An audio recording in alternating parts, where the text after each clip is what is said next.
Waiter, dali, bilisan mo.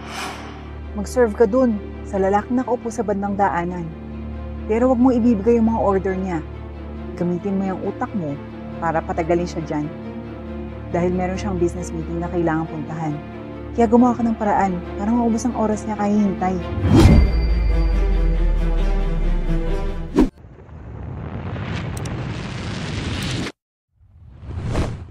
Isang araw ay napadaan sa isang napakalaki at sikat na restaurant si Mr. King. Ang totoo niyan ay talagang nagmamadali si Mr. King dahil may mahalagang business meeting pa siyang pupuntahan. Nang pumasok si Mr. King sa loob ng restaurant, ay nakita niya na talagang napakaraming tao sa loob at nakahiwalay ang mga taong medyo hindi ganun kalaki ang budget sa kanilang mga binibili. Sa madaling salita, ay nakahiwalay ang table ng mga mayayaman sa mga mahihirap. Dahil merong pera si Mr. King, ay doon siya pumwesto sa table ng mga mayayamang tao at naghintay ng ilang saglit sa waiter. Subalit napansin niyang ilang minuto na ang nakalilipas ay wala pa ring lumalapit sa kanya na waiter para humingi ng kanyang order. Kaya tinawag na ni Mr. King ang manager. Sir! Sir! Tinawag ni Mr. King ang manager. Good day, sir. Pero pasensya na po, hindi po kayo pwedeng mag-table dito. Medyo mahal po kasi mga pagkain dito. Kung ako po sa inyo, pumunta na lang kayo sa ibaba. Medyo mura ang mga menu nila doon. Sambit ng manager ng restaurant. Hindi ako nakikipagbiroan. Meron pa akong business meeting na pupuntahan at nagmamadali ako. Kaya pwede mabilis-bilisan niyo ang pagkilos. Kanina pa ako dito malilate na ako sa meeting. Sambit ni Mr. King. Pasensya na po sir. Pero hindi po talaga kayo pwedeng mag-table dito. Yung lugar po na ito ay para lang po sa mga mayayaman at respektableng mga tao. Mga taong talagang limpak-limpak ng salapi. Kaya po, kung pagpipilitan nyo pa rin, wala po talaga akong magagawa. Pasensya na sir. Talagang hindi po talaga kayo pwede dito. Kasi po, lahat din ng table dito ay naka-reserve na sa mga customers.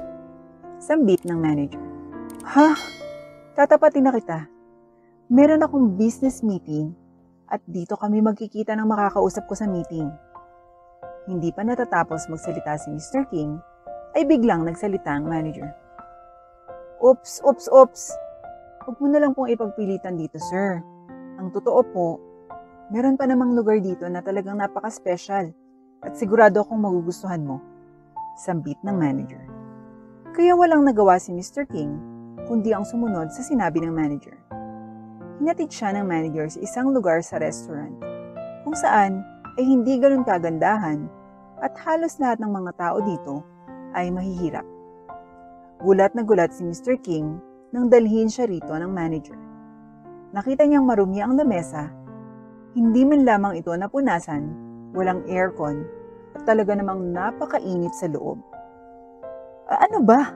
Niloloko mo ba ako? Tanong ni Mr. King sa manager. Bakit dito mo ako dinala? Meron akong mahalagang business meeting ngayon at kailangang maayos ang lugar.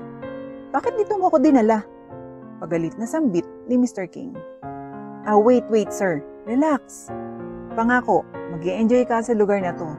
Kaya sige na sir, umupo na kayo at para makapag-order na po kayo. Walang ibang nagawa si Mr. King kundi ang maupo at sumunod sa sinabi ng manager.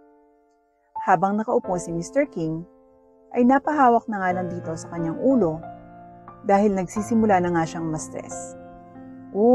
Thanks sir. Excellent. Saglit lang po sir, tatago ako ng waiter para sa inyo. Sambit ng manager. Kaya naman umalis ang manager at tumawag ng waiter. Nang makita siya ng waiter, ay kinuusap ito ng manager. Waiter, dali, bilisan mo. Mag-serve ka dun sa lalaking nakaupo sa bandang daanan. Pero wag mo ibibigay yung mga order niya. Gamitin mo yung utak mo para patagalin siya dyan. Dahil meron siyang business meeting na kailangan puntahan. Kaya gumawa ka ng paraan para maubos ang oras niya kaya hintay. Utos ng manager sa waiter. Sige po sir, sige po. Sambit ng waiter. Nang lumapit ang waiter kay Mr. King, ay binati nito si Mr. King at iniabot ang maliit na booklist kung saan nakasulat ang mga menu ng restaurant.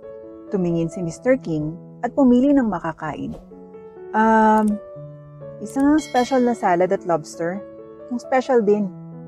Sambit ni Mr. King. Sir, yung unang page po na tinignan nyo ay wala na po kaming stock. Naubusan po kasi kami ng special, lalong-lalo na po sa mga salad at lobster. Sambit ng waiter. Ganun ba? Okay. Sige, isang order na nga lang ng mushroom soup. Sambit ni Mr. King sa waiter. Sir, medyo may kamahalan po yung presyo ng mushroom namin. Baka hindi niyo po kaya ang presyo. Sambit ng waiter. Oo, alam ko at nakita ko naman yung magkano yung presyo. Okay lang, bibili ako. Kaya please, pakibilis-bilisan na lang at nagmamadali ako. Dahil meron pa akong pupuntahan. At may meeting pa akong aasikasuhin. Sambit ni Mr. King sa waiter. Kung hotdog na lang po kayo yung orderin nyo, sir. Mas mura pa yun. At sigurado akong mababayaran nyo. Sambit ng waiter. Hindi na nakapagpigil pa si Mr. King. Kaya't nasigawan niya ang waiter at naipalo niya sa table ang book list. Ano ba? Kanina pa ako nandito Bakit lahat ng order ko ayaw niyong ibigay? Babayaran ko naman lahat yun Meron akong mahalagang business meeting at nagmamadali ako. At wala akong oras sa mga ganyang walang kwentang bagay. Sambit ni Mr. King. Sir, kalma-kalma lang po tayo, sir. Relax. Sir, nakakahiya po sa ibang customer. Sambit ng waiter. Anong relax? Anong nakakahiya? Kanina pa ako nandito Nakaka-stress naman Biglang dumating ang manager. Oo. Relax, sir. Sambit ng manager kay Mr. King. Waiter, sige, ako na lang ang bahalang kumausap dito. Pumunta ka na lang doon at doon ka na lang mag-serve. Okay? Sambit ng manager sa waiter. Sir, relax. Sa totoo lang, napaka-special mong customer para sa amin. At dahil sa nangyari, gusto kong i-offer sa iyo ang aming napaka-special na table. Sambit ng manager. Payag ka ba? Sige. Pero gusto ko ibang waiter yung mag-asikaso sa akin. Sambit ni Mr. King. Ay, sige po sir. Sir, no problem. Tara po dito. Sambit ng manager. Kaya naman, dinala si Mr. King sa isang kwarto kung saan ay walang tao at siya lamang ang tao doon. At kitang-kita na napaka-special ng lugar. Dinala si Mr. King ng manager doon.